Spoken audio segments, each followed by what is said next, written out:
अस्सलाम वालेकुम व्यूवर्स, क्या हाल चाल हैं? ठीक ठाक हैं? अच्छा बेटे, आज हमने अपना एक नेक्स्ट टॉपिक पढ़ना है, फ़िज़िकल क्वांटिटीज़। अच्छा बेटे, फ़िज़िकल क्वांटिटीज़, क्वांटिटी का मतलब होता है मिकदार, आप सबको पता होगा। क्वांटिटी का मतलब होता है मिकदार, ठीक है। जिस तरह अक्सर आप दुकान पर जाओ तो उसने लिख के लगाया हुआ है, एक थैले के ऊपर लिखा हुआ है जी 5 किलोग्राम। इसका मतलब है ये वो उसकी क्या बता रहा है, मिकदार। चीनी के थैले पे लिखा है 5 किलोग्राम, इट मींस 5 किलोग्राम उसके अंदर इतनी मिकदार की चीनी है। अच्छा, ये हो गया क्वांटिटी। अच्छा, वो एक होता है फिज़िकल क्वांटिटी। फिज़िकल क्वांटिटी कौन सी होती है बेटे? हर वो मिकदार, हर वो क्वांटिटी जो मेजरेबल हो, जिसको हम नाप सकते हो, उसको हम कहते हैं फिज़िकल क्वांटिटीज़, ठीक है। तो उसकी डेफिनेशन अगर हम देखें तो वो ये होगी, all measurable quantities are called physical quantities.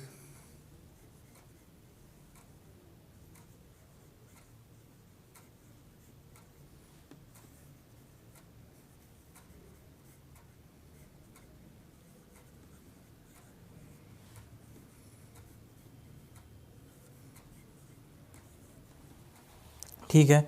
अच्छा, क्या आपके जहन में कुछ ऐसी क्वांटिटीज़ भी आ रही हैं जिसको हम नाप नहीं सकते? फॉर एग्जांपल मेजरेबल क्वांटिटी है, इसकी एग्जांपल अगर हम देखें, एग्जांपल में आया था मास। मास नाप सकते हैं, ठीक है। 5 किलोग्राम, 10 किलोग्राम, मेरा 60 किलोग्राम, आपका अल्लाह बेहतर जानता है। अच्छा, उसके बाद लेंथ। लेंथ भी आप नाप सकते हो कि भाई यहाँ से यहाँ तक का फासला इतना है, या फ़लाँ की लेंथ इतनी है, फ़लाँ की हाइट इतनी। ये सारी कौन सी क्वांटिटीज़ कहलाती हैं?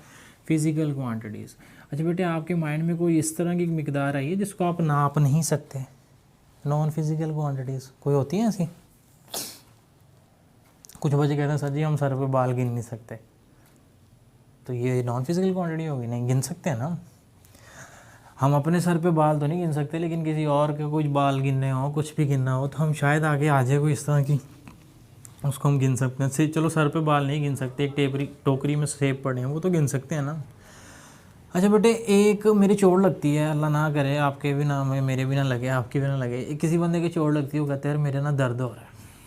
कभी आपने उससे क्वेश्चन किया या कितना दर्द हो रहा है? 3 किलोग्राम दर्द हो रहा है, 5 किलोग्राम, 6 किलोमीटर हो रहा है, 7 कैंडेला हो रहा है, कितना दर्द हो रहा है? कभी वो बता सकेगा आपको कि मुझे इतना दर्द हो रहा है? नहीं। तो ऐसी क्वांटिटीज़ वो नॉन फिज़िकल हैं, उसको हमने फिज़िक्स में पढ़ना ही नहीं। अच्छा, एक माँ अपने बच्चे से कहती है बेटे मैं तुमसे बहुत प्यार करती हूँ, तो कोई बच्चा आगे से पूछेगा माँ जी कितना प्यार करती हैं? 3 मन, 4 मन, 2 टन, 8 टन, कितना प्यार करती हैं?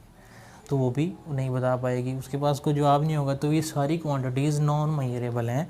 तो फिज़िकल क्वांटिटीज़ कौन सी होती हैं? Are measurable quantities are called physical quantities, ठीक है। एग्जांपल पे आपने लिख देना, फॉर एग्जांपल मास एंड, बस। अच्छा, उसके बाद बेटे ये दो किस्म की होती है, इधर आ जाए। एक होता है बेस क्वांटिटीज़ और दूसरी होती है ड्राइव। बेस क्वांटिटीज़ कौन सी होती हैं बेटे? ये फ़िज़िक्स ने एक स्टैंडर्ड शो कर दिया है, उसके मुताबिक आपके फ़िज़िक्स के अंदर 7 बेस क्वांटिटीज़ हैं, जिसके अंदर है जी लेंथ, मास, टाइम,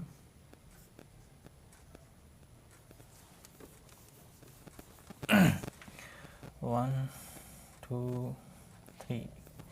अच्छा जी, टाइम के बाद कौन सी है? इलेक्ट्रिक करंट, टेम्परेचर, नंबर 4 है जी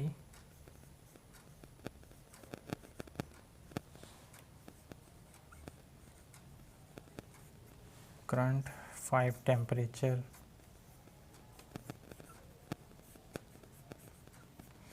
नंबर 6 इंटेंसिटी ऑफ लाइट,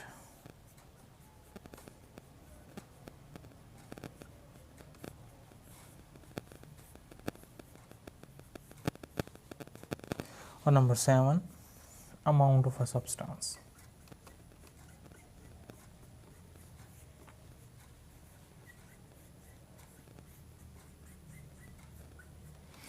ये 7 मिकदारें हैं बेटे, ठीक है। ये फ़िज़िक्स ने शो कर दी। अच्छा, एक और बात बताऊँ आपको मज़े की, पूरी फ़िज़िक्स में हम इन 7 मिकदारों को ही पढ़ेंगे, ठीक है। इनके अलावा और कोई क्वांटिटी आएगी नहीं। हाँ आएगी वो इस तरह, जो भी आएगी वो इन्हीं से निकली हुई होंगी, इसलिए हम इनको कौन सी क्वांटिटीज़ कहते हैं, बेस क्वांटिटीज़। कौन सी कहते हैं, बेस क्वांटिटीज़, ठीक है। The quantities on the basis of which other quantities are express are called base quantities, ठीक है जी। अच्छा ये मिटा देते हैं। अच्छा बेटे मैं आपसे एक क्वेश्चन पूछता हूँ कि फॉर एग्जांपल दो बंदे, अब मैं ये लेंथ को देखते हैं, हम लेंथ को ना थोड़ा सा इसको डिटेल से पढ़ते हैं। फॉर एग्जांपल मैं दो बच्चे हैं सामने खड़े हैं, मैं दोनों को कहता हूँ बेटे इधर आओ, तो दोनों आते हैं, मेरे पास दोनों ही आ जाते हैं, लेकिन मैं आपको बता नहीं रहा कौन सा पहले आया, ठीक है। तो क्या आप मुझे दोनों में से बता सकते हैं किसकी स्पीड ज़्यादा थी? नहीं, आप उस वक्त तक बता ही नहीं सकते जब तक मैं ये ना बता दूं कि पहले ये आया या पहले ये आया। यानी कि अगर मैं आपको उनका डिस्टेंस दे दूं और टाइम के बारे में ना बताऊं तो आप उनकी स्पीड नहीं बता सकते। स्पीड बताने के लिए आपको उनका डिस्टेंस चाहिए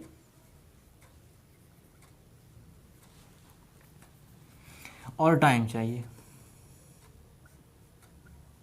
अगर आप डिस्टेंस को टाइम पे डिवाइड कर देंगे तो आपकी स्पीड आ जाएगी, ठीक है बेटे।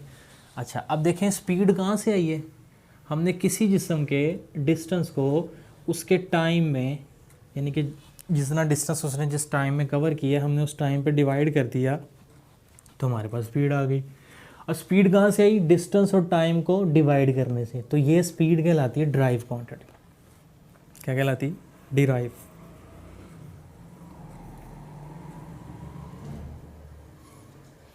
ठीक हो गया। अच्छा फिर अगर मैं किसी जिस्म की स्पीड को टाइम पे डिवाइड कर दूं तो ये एक्सेलरेशन आ जाएगा। ये भी क्या है, ड्राइव क्वांटिटी, ठीक है। यानी कि फर्दर हम इसको मिक्सअप करते, इन्हीं यूनिट्स को मिक्सअप करते हुए नए यूनिट ड्राइव करते रहेंगे, उनको हम क्या कहेंगे, ड्राइव क्वांटिटीज़ की बहुत सारी एग्जांपल हैं, speed, velocity, acceleration, density, volume, pressure, सारा ही, ठीक है। और लेकिन वो सारी ड्राइव इन्हीं सातों को आपस में मिला के हमने की हैं। वो हम इंशाल्लाह जब हम स्पीड को डिस्कस करेंगे, जब इसको पढ़ेंगे तो हम डिटेल से पढ़ेंगे कि ये कैसे ड्राइव हुआ। अच्छा बेटे अब ड्राइव क्वांटिटी की definition, derived quantities are the quantities which are express in the term of base quantity, कि जिसको हम बेस क्वांटिटीज़ की बुनियाद पर अखज़ करते हैं। देखें डिस्टेंस क्या था, बेस क्वांटिटी, टाइम क्या है, बेस, हमने दोनों को डिवाइड किया, एक नई क्वांटिटी आ गई speed, speed is the drive quantity, ठीक है। अच्छा इससे अगले टॉपिक है थोड़ा सा यूनिट्स, इनके यूनिट। तो बेटे ये याद आपने करने हैं, इसको अच्छी तरह याद कर लेना, ये आपके लिए बहुत फ़ायदेमंद होगा बेटे। लेंथ को हम, इसका जो सिंबल है उसको L से रिप्रेजेंट करते हैं और इसका जो यूनिट है वो मीटर है। क्या है बेटे, मीटर। इसी तरह मास को हम M से शो करते हैं, यूनिट इसका है जी किलोग्राम, ठीक है जी। ये सिंबल है और ये यूनिट्स, बेस यूनिट्स, ये बेस क्वांटिटीज़ है और वो बेस यूनिट्स हैं। अच्छा टाइम को बेटे T से शो करते हैं और इसका यूनिट सेकंड है। अच्छा इलेक्ट्रिक करंट, इसको बेटे I से शो करते हैं, यूनिट इसका एम्पेयर है। अच्छा उसके बाद टेम्परेचर, बेटे इसको कैपिटल T से शो करते हैं और यूनिट इसका केल्विन है, इसको हम K भी लिख लेते हैं, ठीक है, ये इसका सिंबल है। उसके बाद इंटेंसिटी ऑफ लाइट को आई थिंक सो I से शो करते हैं, हाँ। और कैंडेला इसका यूनिट है, इसका सिंबल CD है, ठीक है। उसके बाद अमाउंट ऑफ सब्सटेंस, बेटे इसको N से शो करते हैं और यूनिट इसका मोल होता है। ये टेबल बेटे आपने अच्छी तरीके से याद करना है, क्योंकि देखें ना जब आपको ये याद होगा तो आप आगे ड्राइव यूनिट्स खुद ब खुद निकाल सकते हैं। देखें ज़रा उसकी थोड़ी सी एग्जांपल दे देता हूँ। मैंने आपसे कहा कि स्पीड बराबर होती है डिस्टेंस ओवर टाइम, ठीक है बेटे। अच्छा अब हम यूनिट देखें, स्पीड का यूनिट क्या होगा, स्पीड का यूनिट क्या होगा, तो डिस्टेंस का क्या यूनिट है, डिस्टेंस इज द लेंथ और उसका यूनिट क्या है, मीटर। टाइम क्या है, सेकंड, टाइम का यूनिट क्या है, सेकंड। तो स्पीड का यूनिट हमने खुद ड्राइव कर लिया, मीटर पर सेकंड। ये याद करने की ज़रूरत आपको नहीं पड़ेगी अगर आप ये याद कर लेंगे। इसी तरह हम जितनी भी आगे क्वांटिटीज़ पढ़ेंगे, ड्राइव क्वांटिटीज़ जितनी भी पढ़ेंगे, उन सब के यूनिट हम इस बेस क्वांटिटी के यूनिट्स को ही इस्तेमाल करते हुए निकाल लेंगे, ठीक है। अच्छा, फिर मैंने आपको कहा कि जब आप स्पीड को टाइम पे डिवाइड कर दोगे तो एक्सेलरेशन आएगा। तो अब देखें, एक्सेलरेशन का यूनिट निकालना हो तो स्पीड का यूनिट क्या है, मीटर पर सेकंड, ओवर टाइम, टाइम का फिर सेकंड, तो एक्सेलरेशन का यूनिट आ जाएगा मीटर पर सेकंड या पर सेकंड स्क्वायर लिख लें आप, ठीक है। इसी तरह हमने एक्सेलरेशन का भी यूनिट ड्राइव कर लिया। तो इनकी भी आपने डेफिनेशन याद कर लेनी है बेस यूनिट की। The unit which are use to represent the base quantities are called base unit and derived unit. The units which are use to represent the derived quantities are called the derived units. ठीक है बेटे, आज के लिए मैं ख्याल इतना ही बहुत है, कल मैंने बहुत ज़्यादा ही पढ़ा दिया था। तो आज के लिए इतना ही, इंशाल्लाह बाकी कल मिलते हैं। ओके बच्चे, अल्लाह हाफिज़।